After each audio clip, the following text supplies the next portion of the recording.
나이 들미 선물이 되는 시간. 안녕하세요. 오늘 이 시간 여러분과 함께 천천히 이야기를 나누려고 합니다. 편안한 자세로 앉으시거나 누우셔도 좋습니다. 지금 이 순간만큼은 아무것도 서두르지 않으셔도 됩니다. 창밖을 보니 계절이 또 바뀌고 있네요. 봄에 피었던 꽃이 여름을 지나 가을이 되면 열매를 맺고 겨울이 오면 또 다른 준비를 합니다. 자연은 서두르지 않습니다. 다만 제 시간에 제 방식대로 흘러갈 뿐입니다. 사람의 인생도 그렇습니다. 우리가 살아온 시간들, 그 모든 계절이 헛되지 않았습니다. 젊은 시절의 봄날도 아름다웠고 한창 때의 여름도 뜨거웠습니다. 그리고 지금 우리는 가을을 맞이하고 있습니다. 어떤 분들은 이렇게 말씀하십니다. 이제 많이 늦었어. 나는 이미 다 지나간 사람이야. 하지만 저는 감히 말씀드리고 싶습니다. 늦은 것이 아니라 깊어진 것이라고요. 나무를 보세요. 나이테가 많을수록 더 단단하고 깊은 나무가 됩니다. 우리도 마찬가지입니다. 살아온 날들이 많을수록 우리 안에는 더 많은 이야기와 지혜가 쌓여 있습니다. 비교를 내려놓는 자유. 어느 날 70대 중반의 한 어르신을 만났습니다. 그분은 매일 아침 동네 뒷산을 오르신다고 했습니다. 젊은 사람들처럼 빨리 오르지는 못하지만 천천히 한 걸음씩 오르면서 나무 한 그루, 풀 한 포기를 유심히 보신답니다. 젊었을 때는 정상만 보고 달렸어요. 빨리 올라가는 게 중요했죠. 그런데 지금은 중간중간 쉬면서 주변을 봅니다. 그제야 보이더라고요. 바위 틈에 핀 작은 꽃이, 아침 이슬에 젖은 거미줄이. 이렇게 천천히 오르니까 오히려 더 많은 걸 보게 됩니다. 이 말씀이 제 가슴에 깊이 남았습니다. 우리는 평생을 누군가와 비교하며 살아왔습니다. 학창 시절엔 성적으로, 청년 시절엔 직업으로, 중년엔 자녀의 성공으로, 그리고 노년엔 건강이나 경제력으로 비교하며 살아왔습니다. 하지만 이제는 그 무거운 짐을 내려놓아도 됩니다. 옆집 김 씨가 얼마나 건강한지, 친구가 자녀에게 얼마나 받는지, 그런 것들은 이제 중요하지 않습니다. 제 속도로 제 방식대로 사는 것. 그것이 진정한 자유입니다. 누군가는 매일 수영을 하고 누군가는 천천히 산책을 합니다. 누군가는 친구들과 어울리는 걸 좋아하고 누군가는 집에서 혼자 책 읽는 시간을 사랑합니다. 어떤 것이 더 낫다고 말할 수 없습니다. 모두 다 소중한 삶의 방식입니다. 작은 것에 감사하는 마음. 아침에 눈을 떴을 때 가장 먼저 드는 생각이 무엇인가요? 혹시 오늘도 여기저기 아프네, 또 하루가 시작이네 이런 생각은 아닌가요? 한번 바꿔보시면 어떨까요? 오늘도 눈을 뜰 수 있구나, 커피 한 잔 마실 수 있겠네 이렇게요. 80대 할머니 한 분이 들려주신 이야기가 있습니다. 그분은 매일 아침 일어나면 침대에 앉아서 몸의 각 부위에게 인사를 한답니다. 봐라, 오늘도 나를 데리고 걸어줘서 고마워. 손아, 밥을 먹을 수 있게 해줘서 고마워. 누나, 세상을 볼 수 있게 해줘서 고마워. 처음에는 이상하게 들릴 수도 있습니다. 하지만 생각해 보세요. 우리는 당연한 것이 없는 나이에 접어들었습니다. 아침에 일어나는 것도, 밥을 먹는 것도, 걷는 것도 더 이상 당연하지 않습니다. 그래서 더 감사할 수 있습니다. 젊었을 때는 너무 빨리 지나가서 놓쳤던 것들을 이제는 천천히 음미하며 감사할 수 있습니다.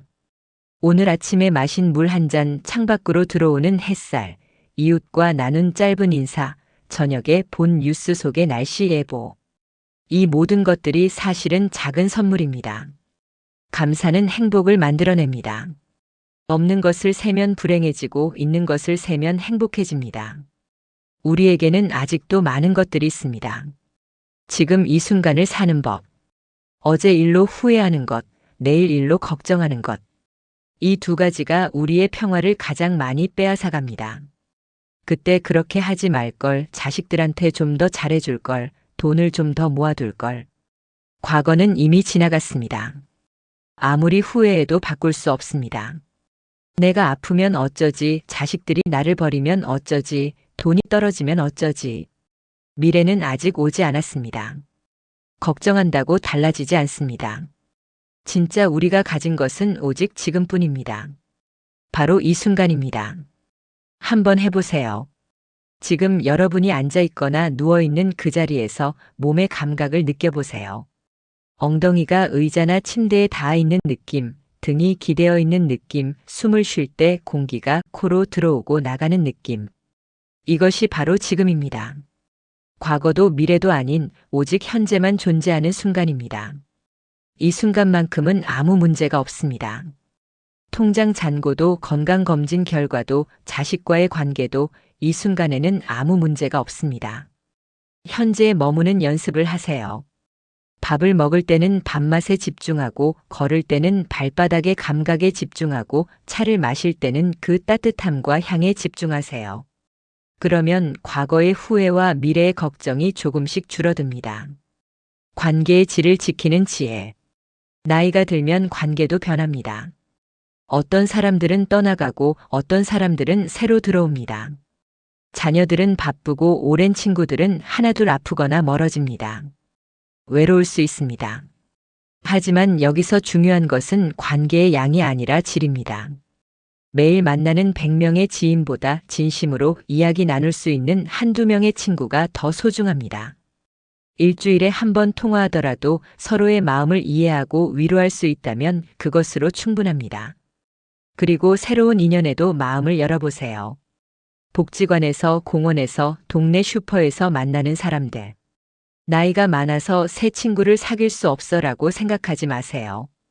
인연은 나이를 따지지 않습니다. 자녀와의 관계도 마찬가지입니다. 자녀들이 자주 찾아오지 않는다고, 전화를 자주 하지 않는다고 서운해하지 마세요. 그들에게도 그들의 삶이 있습니다. 우리도 젊었을 때 부모님을 자주 찾아뵙지 못했던 것을 기억하세요. 대신 만났을 때, 통화할 때 진심을 나누세요. 잔소리보다는 격려를, 걱정보다는 응원을, 요구보다는 이해를 전하세요. 그러면 관계는 자연스럽게 좋아집니다. 새로운 시도를 두려워하지 마세요. 이 나이에 무슨, 이런 말 혹시 자주 하시나요? 한 분은 75세에 스마트폰 사용법을 배우기 시작했습니다. 처음엔 어려웠습니다. 버튼을 누르면 이상한 화면이 나오고 전화를 끊으려다가 다른 사람에게 전화가 걸리기도 했습니다. 하지만 포기하지 않았습니다. 손자에게 물어보고 복지관 수업에 나가고 천천히 하나씩 배웠습니다. 이제는 손자들과 영상통화도 하고 좋아하는 노래도 찾아 듣고 옛날 친구들과 단체 채팅방에서 이야기도 나눕니다. 배우니까 세상이 넓어지더라고요. 그리고 뭔가 해낸다는 느낌이 참 좋아요. 새로운 것을 배우는데 나이는 없습니다. 늦은 것도 없습니다. 배우고 싶은 것이 있다면 시작하세요. 악기든 그림이든 글쓰기든 외국어든 무엇이든 좋습니다. 실패해도 괜찮습니다. 젊은 사람들처럼 빨리 배우지 못해도 괜찮습니다. 중요한 것은 결과가 아니라 과정입니다.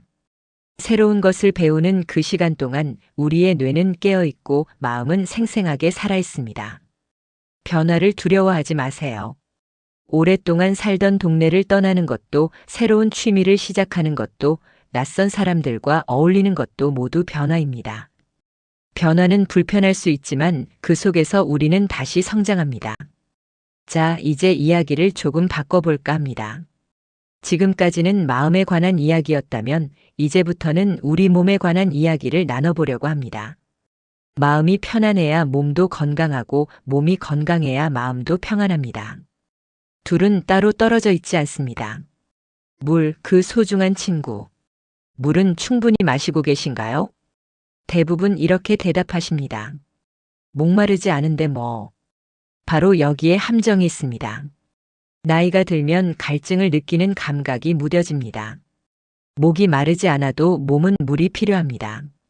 어느 의사 선생님이 이런 말씀을 하셨습니다. 노인분들이 자주 어지럽다, 기운이 없다고 하시는데 검사를 해보면 병이 아니라 만성 탈수인 경우가 많습니다. 우리 몸의 70%는 물입니다. 물이 부족하면 혈액이 끈적해지고 영양분과 산소가 제대로 전달되지 않습니다. 변비도 생기고 피부도 건조해지고 두통도 생깁니다. 하루에 물을 얼마나 마셔야 할까요? 대략 1리터에서 1.5리터 정도면 좋습니다. 한 번에 많이 마시기보다는 조금씩 자주 마시세요. 아침에 일어나자마자 미지근한 물 한 잔, 아침 식사 후에 한 잔, 점심 전후로 한두 잔, 저녁에 한 잔. 이렇게 나눠서 마시면 부담 없이 충분한 양을 마실 수 있습니다. 화장실이 자주 가고 싶어질 수 있습니다. 하지만 그것은 나쁜 것이 아닙니다. 오히려 몸속 노폐물을 내보내는 좋은 일입니다. 밤에 화장실 가는 것이 걱정되시면 저녁 식사 후에는 물을 조금만 마시면 됩니다. 물을 마시는 것 아주 간단한 습관이지만 우리 건강을 지키는 가장 기본적인 방법입니다. 염증을 잠재우는 식탁. 우리 몸속에는 보이지 않는 불씨가 있습니다. 바로 염증입니다. 이 염증이 만성적으로 계속되면 관절도 아프고 혈관도 막히고 각종 질병이 생깁니다. 그런데 놀라운 사실은 우리가 매일 먹는 음식이 이 염증을 키우기도 하고 잠재우기도 한다는 것입니다. 염증을 키우는 음식들이 있습니다. 설탕이 많이 들어간 음식, 밀가루 음식, 튀긴 음식, 가공식품들입니다. 이런 음식들은 맛있지만 몸속에서 염증을 부추깁니다. 반대로 염증을 잠재우는 음식들도 있습니다. 색깔이 진한 채소들, 과일들, 등푸른 생선, 견과류, 올리브유 같은 것들입니다. 그럼 맛있는 건 다 못 먹는 거 아니야? 라고 생각하실 수 있습니다. 아닙니다. 모든 것을 완벽하게 할 필요는 없습니다. 다만 조금씩 바꿔보는 겁니다. 흰쌀밥에 잡곡을 조금 섞어보고 간식으로 과자 대신 견과류를 먹어보고 일주일에 한두 번은 생선을 드시고 매 끼니마다 채소를 조금씩이라도 곁들이는 겁니다. 한 번에 모든 것을 바꾸려고 하지 마세요. 하나씩 천천히 할 수 있는 것부터 시작하세요. 작은 변화들이 모여서 큰 차이를 만듭니다. 근육, 우리의 생명줄. 많은 분들이 걷기 운동을 하십니다. 정말 좋은 습관입니다. 하지만 걷기만으로는 부족한 것이 있습니다. 바로 근력입니다. 나이가 들면 근육이 줄어듭니다. 가만히 있으면 1년에 1에서 2%씩 줄어듭니다. 근육이 줄어들면 어떻게 될까요? 우선 힘이 없어집니다. 무거운 물건을 들기 힘들고 계단을 오르기 힘들고 의자에서 일어나기도 힘들어집니다. 그러다 보면 활동량이 더 줄고 근육은 더 빠지고 악순환이 반복됩니다. 근육은 우리 몸의 보호막이자 에너지 저장고입니다. 근육이 있어야 넘어져도 다치지 않고 혈당도 조절되고 기초 대사량도 유지됩니다. 그래서 근력 운동이 필요합니다. 이 나이에 무슨 근력 운동을이라고 생각하실 수 있습니다. 하지만 근력 운동은 헬스장에서 무거운 기구를 드는 것만을 의미하지 않습니다. 집에서도 충분히 할 수 있습니다. 의자에 앉았다 일어나기를 반복하는 것, 벽을 짚고 팔굽혀펴기를 하는 것, 물병을 들고 팔을 들어 올리는 것. 이런 간단한 동작들도 훌륭한 근력 운동입니다. 일주일에 2~3번, 하루 10분에서 15분이면 충분합니다. 숨이 차지 않을 정도로 근육에 약간의 긴장감이 느껴질 정도로 하시면 됩니다. 처음엔 5번도 힘들 수 있습니다. 하지만 꾸준히 하다 보면 10번, 15번, 20번으로 늘어납니다. 그 과정에서 스스로 대견하고 뿌듯한 마음이 듭니다. 약과 영양의 숨겨진 관계. 많은 분들이 매일 드시는 약이 있으실 겁니다. 혈압약, 당뇨약, 콜레스테롤약, 위장약. 이 약들이 우리 몸을 지켜주는 것은 사실입니다. 하지만 한 가지 알아두셔야 할 것이 있습니다. 어떤 약들은 장기간 복용하면 우리 몸의 영양소를 빼앗아갈 수 있다는 것입니다. 예를 들어 위산을 억제하는 약을 오래 먹으면 칼슘, 마그네슘, 비타민 B12의 흡수가 떨어질 수 있습니다. 혈압약 중 일부는 칼륨을 빼앗기도 합니다. 당뇨약 중에는 비타민 B12를 감소시키는 것도 있습니다. 이것이 문제가 되는 이유는 증상이 바로 나타나지 않기 때문입니다. 몇 년, 몇십 년 동안 서서히 영양소가 부족해지면서 피로, 어지러움, 기억력 저하, 근육 약화 같은 증상이 나타납니다. 그럼 어떻게 해야 할까요? 약을 끊으라는 말이 아닙니다. 약은 필요합니다. 다만 정기적으로 혈액 검사를 통해 영양 상태를 확인하고 필요하면 영양제를 보충하거나 식단을 조절하면 됩니다. 담당 의사 선생님께 여쭤보세요. 제가 먹는 이 약이 어떤 영양소에 영향을 주나요? 그리고 그에 맞춰서 관리를 하시면 됩니다. 수면 시간보다 중요한 것. 요즘 잠을 잘 못 자요. 많은 분들이 하시는 말씀입니다. 나이가 들면 잠이 얕아집니다. 자주 깨고 깊이 잠들기 어렵고 새벽 일찍 깨는 경우가 많습니다. 이것은 어느 정도 자연스러운 현상입니다. 그런데 여기서 중요한 것은 잠을 몇 시간 잤느냐가 아니라 잠의 질이 어떠냐입니다. 5시간을 자더라도 깊이 잘 잤다면 괜찮습니다. 8시간을 자도 계속 뒤척이면서 얕게 잤다면 피곤할 수밖에 없습니다. 수면의 질을 높이는 방법들이 있습니다. 낮잠을 줄여보세요. 낮잠을 오래 자면 밤에 잠이 안 옵니다. 낮잠은 30분 이내로 제한하세요. 저녁 시간에 자극적인 활동을 피하세요. 너무 흥분되는 TV 프로그램, 격한 운동, 늦은 시간에 큰 식사는 숙면을 방해합니다. 잠자리 환경을 편안하게 만드세요. 방을 어둡고 시원하게 유지하고 편안한 침구를 사용하세요. 잠자기 1시간 전부터는 스마트폰이나 TV를 끄고 책을 읽거나 조용한 음악을 듣거나 가벼운 스트레칭을 하세요. 무엇보다 중요한 것은 잠에 대해 스트레스 받지 않는 것입니다. 오늘도 못 자면 어쩌지라는 걱정이 오히려 불면을 부릅니다. 잠이 안 오면 억지로 자려고 하지 말고 일어나서 조용한 활동을 하다가 졸릴 때 다시 누우세요. 지금까지 긴 이야기를 함께 나눴습니다. 혹시 피곤하신가요? 괜찮습니다. 천천히 듣고 필요한 부분만 기억하셔도 됩니다. 마음을 담아 전하는 말. 오늘 이 시간을 통해 제가 정말 전하고 싶었던 한 가지가 있습니다.